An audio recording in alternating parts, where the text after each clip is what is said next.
안녕하십니까. 이어서 경남 뉴스입니다. 거제시가 관광자원 확충을 명목으로 한 민간업체에 각종 혜택을 제공하면서 돌고래 체험장을 유치했었는데요. 그런데 최근 이 체험장의 돌고래 5마리가 해외로 반출될 예정이어서 논란이 일고 있습니다. 무엇이 문제인지 김소영 기자가 취재했습니다. 지난해 문을 연 돌고래 체험장.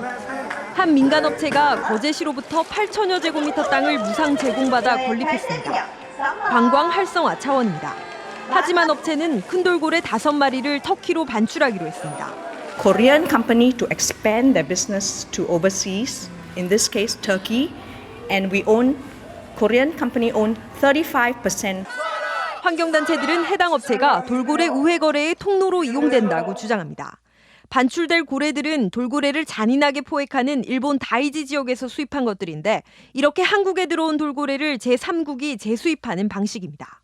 규제가 없는 나라에 쉽게 수입해서 여기서 일단 머무른 다음에 다른 곳으로 팔려가는 거, 이런 거에 대해서는 어떤 윤리적인 잣대를 들이대지 않으니까. 업체로부터 돌고래를 기부 체납받은 거제시는 돌고래 반출을 막을 수도 없습니다.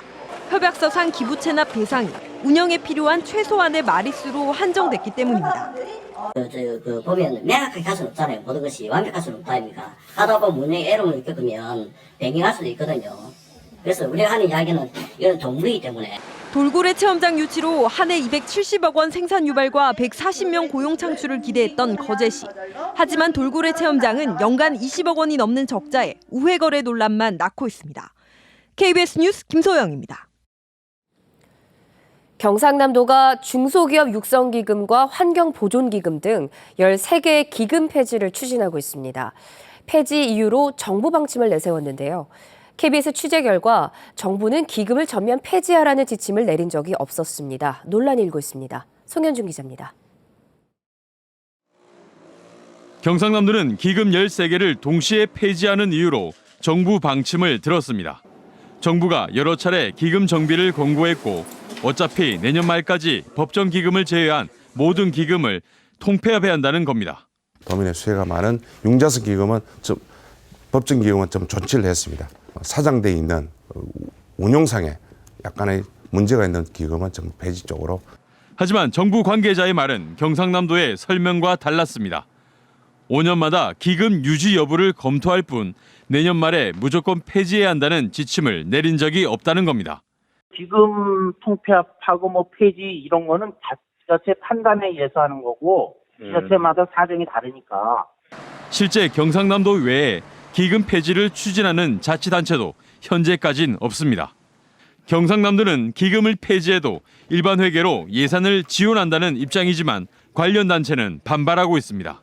지금까지의 경남도의 그 형태를 봐서는 양성평등 정책이나 우리 여성 정책에 대한 의지가 전혀 없다라고 봐지는 부분이거든요. 경상남도는 기금 폐지를 위한 관련 조례를 다음 달 도의회에 상정할 예정이어서 논란이 예상됩니다. KBS 뉴스 송현준입니다. 마산 동부경찰서는 공사 현장에서 에어컨 동파이프 2,500만 원어치를 훔친 혐의로 32살 김모 씨에 대해 구속영장을 신청했습니다. 김 씨는 지난 3일 밤 11시 50분쯤 창원시 중성동의 한 모텔 신축 현장에서 2층 방에 설치된 에어컨 동파이프를 전자가위로 절단해 훔치는 등 지난 5월부터 최근까지 31차례에 걸쳐 동파이프 2,500만 원어치를 훔친 혐의를 받고 있습니다.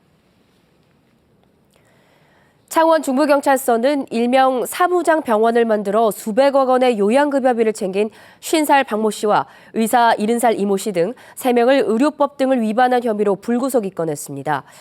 박 씨는 의사 이 씨 등과 병원 수익금을 나누기로 하고 창원에서 이 씨 명의의 요양병원을 차려 지난 2009년부터 5년 동안 256억 원을 부당하게 받아 챙긴 혐의를 받고 있습니다. 의료법에는 의사나 의료법인만이 병원을 설립해 운영할 수 있습니다. 도민구단 경남FC가 2부 리그에서도 하위권을 맴돌며 역대 가장 큰 부진에 빠져 있습니다. 지난해 강등 이후 팀을 제대로 꾸리지 못하면서 올 시즌 성적은 예견됐다는 평가도 있는데요. 이제는 내년 시즌 도약을 위한 준비를 서둘러야 한다는 목소리가 높습니다. 김대진 기자입니다. 한국 축구에서 경남의 위상은 어느 정도일까? 지난 80년 이후 35년 동안 국가대표 감독을 살펴봤습니다. 한국인 감독 19명 중에 경남 출신이 7명, 무려 40%에 이릅니다. 이차만, 김호, 김호건, 박항서, 조광래 등 쟁쟁한 한국 축구사의 주역들입니다. 현재 위상도 마찬가지입니다. 대한축구협회 등록팀 수가 초중고 대학 프로까지 합쳐 경남은 61개 팀으로 경기도 서울에 이어 세 번째로 많고 등록 선수 역시 1,700여 명으로 전국에서 세 번째로 많은 선수들이 꿈을 키우고 있습니다. 하지만 지난해 프로구단의 2부 리그 강등 이후 최악의 시기를 맞고 있습니다. 대표이사와 감독 선임이 늦어지면서 선수들은 뿔뿔이 흩어졌고 2부 리그에서도 하위권으로 처졌습니다. 우수한 선수들을 영입하고 또 팀을 정비해서 도민들에게 기쁨과 또 감동을 줄 수 있는 그런 팀으로 거듭나야 된다고 생각합니다. 두 번이나 비전문가가 대표이사로 교체됐다는 논란 속에 이제는 내년 시즌 도약의 책임자로 시험대에 앉게 됐습니다. 도민들로부터 정말 관심을 가질 수 있고 또 도민들이 응원의 박수를 보낼 수 있는 그런 팀으로 거듭나도록 반드시 만들겠습니다. 경남 축구의 저력과 기대에 대한 도민들의 공감대는 여전히 높습니다. 정치적 상황 논리로 가벼이 여기지 말고 하루빨리 내년 시즌을 위한 철저한 준비에 나서야 할 이유가 여기에 있습니다. KBS 뉴스 김대진입니다.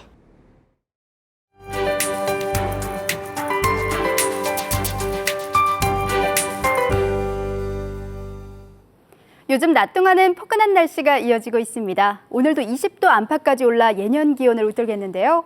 대신 아침, 저녁으론 쌀쌀합니다. 언제나 일교차 염두에 두시기 바랍니다. 이번 주말 야외 활동 계획하신다면 기상정보를 한 번 더 확인하셔야겠습니다. 내일 밤부터 빗방울이 떨어지면서 토요일과 일요일 전국에 비가 내리겠습니다.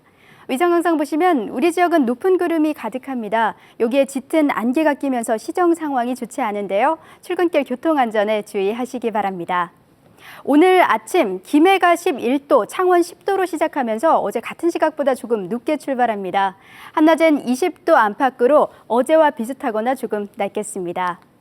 서부 지역도 낮과 밤의 기온차가 크게 벌어지겠습니다. 특히 내륙은 10도 이상 차이 나면서 감기 걸리기 쉽습니다. 건강 관리에 신경 쓰시기 바랍니다.